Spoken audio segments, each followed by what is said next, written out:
ನಾಳೆ ಪಂಚರಾಜ್ಯಗಳ ಫಲಿತಾಂಶ ಬೀದಿಯಲ್ಲಿ ಸಿಕ್ಕಂಥ ವಿವಿಪ್ಯಾಟ್ ಪಶ್ಚಿಮ ಬಂಗಾಳದಲ್ಲಿ ಬೀದಿಯಲ್ಲಿ ವಿವಿಪ್ಯಾಟ್ ಚೀಟಿಗಳು ಪತ್ತೆಯಾಗಿದ್ದಾವೆ.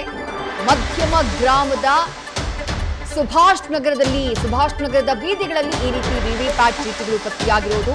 ಸುಭಾಷ್ ನಗರದ ಬೂತ್ ಸಂಖ್ಯೆ 29ರ ಬಳಿಯಲ್ಲಿ ಪತ್ತೆಯಾಗಿರುವಂತಹ ಚೀಟಿಗಳು ಸದ್ಯ ಅನುಮಾನ ಆಕ್ರೋಶ ಕಾರಣ ಆಗಿದ್ದಾವೆ. ನೋಪಾರ ವಿಧಾನಸಭಾ ಕ್ಷೇತ್ರಕ್ಕೆ ಸೇರಿರುವಂತಹ ಸ್ಲಿಪ್ಗಳು ಅನ್ನುವಂತಹ ಮಾಹಿತಿ ಸಿಗ್ತಾ ಇದೆ. ವಿವಿಪ್ಯಾಟ್ ಅಂದ್ರೆ ಮತದಾರರು ಮಾಡಿದಂತಹ ಮತದಾನದ ಚೀಟಿಗಳು. ಕೇಂದ್ರ ಚುನಾವಣಾ ಆಯೋಗ, ಬರಾಸತ್ ಪೊಲೀಸರು ಸದ್ಯ ಈ ಬಗ್ಗೆ ತನಿಖೆ ನಡೆಸುತ್ತಿದ್ದಾರೆ. ವಿವಿಪ್ಯಾಟ್ ಚೀಟಿಗಳು ಅಥವಾ ಸಾಮಾನ್ಯ ಕಾಗದವೋ ಅನ್ನುವ ಬಗ್ಗೆ ತನಿಖೆ ನಡೆಸಲಾಗ್ತಾ ಇದೆ. ನಾಳೆ ಪಂಚರಾಜ್ಯಗಳ ಫಲಿತಾಂಶ, ಪಶ್ಚಿಮ ಬಂಗಾಳದ ರಿಸಲ್ಟ್ ಬಗ್ಗೆ ಇಡೀ ದೇಶ ಬಹಳ ಕುತೂಹಲದಿಂದ ಕಾಯ್ತಾ ಇದೆ. ಯಾಕಂದ್ರೆ ಪ್ರತಿ ಚುನಾವಣೆಯ ಸಂದರ್ಭದಲ್ಲಿ ದೊಡ್ಡ ಮಟ್ಟದಲ್ಲಿ ಚುನಾವಣಾ ಅಕ್ರಮ ಆಗುವಂತಹ ಒಂದು ರಾಜ್ಯ ಅಂದ್ರೆ ಅದು ಪಶ್ಚಿಮ ಬಂಗಾಳ. ಆದ್ರೆ ಈ ಬಾರಿ 2.5 ಲಕ್ಷಕ್ಕೂ ಅಧಿಕ ಸೇನಾ ಸಿಬ್ಬಂದಿಯನ್ನ ನಿಯೋಜನೆ ಮಾಡಿ ಚುನಾವಣೆಯನ್ನ ನಡೆಸಲಾಯಿತು. ಅದರ ಹೊರತಾಗಿಯೂ ಕೆಲವೊಂದಿಷ್ಟು ಕಡೆಗಳಲ್ಲಿ ಚುನಾವಣಾ ಅಕ್ರಮಗಳು ನಡೆದವು. ಒಂದಿಡೀ ವಿಧಾನಸಭಾ ಕ್ಷೇತ್ರ, ಫಾಲ್ತಾ ವಿಧಾನಸಭಾ ಕ್ಷೇತ್ರಕ್ಕೆ ಮರು ಮತದಾನವನ್ನೇ ಘೋಷಣೆ ಮಾಡಲಾಗಿದೆ.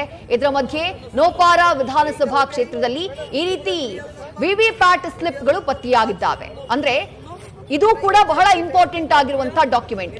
ಮತದಾರ ತನ್ನ ಓಟನ್ನ ಒತ್ತಿದಂತಹ ನಂತರದಲ್ಲಿ ಅದರಲ್ಲಿ ಬರುವಂತಹ ವಿವಿಪ್ಯಾಟ್ ಚೀಟಿಗಳಿವು, ವಿವಿಪ್ಯಾಟ್ ಸ್ಲಿಪ್ಗಳಿವು. ಇದನ್ನ ಕೂಡ ಬಹಳ ಗೌಪ್ಯವಾಗಿರಿಸಲಾಗುತ್ತೆ. ಆದ್ರೆ ಆ ರೀತಿ ಗೌಪ್ಯವಾಗಿಟ್ಟಂತಹ ಈ ಸ್ಲಿಪ್ಗಳು ಇಲ್ಲಿ ಬಂದು ಬಿದ್ದಿದ್ದು ಹೇಗೆ? ನಡು ರಸ್ತೆಯಲ್ಲಿ ಹೇಗೆ ಸಿಕ್ತು? ಇವಿಎಂಗಳು ಸ್ಟ್ರಾಂಗ್ ರೂಮ್ ನಲ್ಲಿ ಇದ್ದಾವಲ್ಲ, ಸ್ಟ್ರಾಂಗ್ ರೂಮ್ ನಲ್ಲಿ ಕಂಪ್ಲೀಟ್ ಆಗಿ ಮಾನಿಟರ್ ಮಾಡಲಾಗ್ತಾ ಇದೆ. ಸಿಸಿಟಿವಿ ಮೂಲಕ ಅದನ್ನ ನಿಗಾ ಇರಿಸಲಾಗಿದೆ. ಸಶಸ್ತ್ರ ಪಡೆಗಳಿದ್ದಾವೆ, ಪೊಲೀಸರಿದ್ದಾರೆ. ಅದರ ಹೊರತಾಗಿಯೂ ರಸ್ತೆಯಲ್ಲಿ ಸಿಕ್ಕಂತಹ ಈ ಸ್ಲಿಪ್ಗಳು ಯಾವ ಸ್ಲಿಪ್ಗಳಿವು? ಗೊಂದಲ ಮೂಡಿಸೋಕೆ ಅಂತ ಯಾರಾದ್ರೂ ಈ ಕೃತ್ಯವನ್ನ ಎಸಗಿದ್ರ ಅಥವಾ ನಿಜಕ್ಕೂ ಚುನಾವಣಾ ಸ್ಟ್ರಾಂಗ್ ರೂಮ್ ನಿಂದಾನೇ ಹೊರಬಂದಂತಹ ಸ್ಲಿಪ್ಗಳ ಇವು? ಈ ಬಗ್ಗೆ ಹಲವು ಅನುಮಾನಗಳು ಮೂಡಿದ್ದಾವೆ. ನ್ಯೂಸ್ ಫಸ್ಟ್, ನಿರ್ಭೀತಿಯಿಂದ ನಿಮ್ಮ ಪರವಾಗಿ.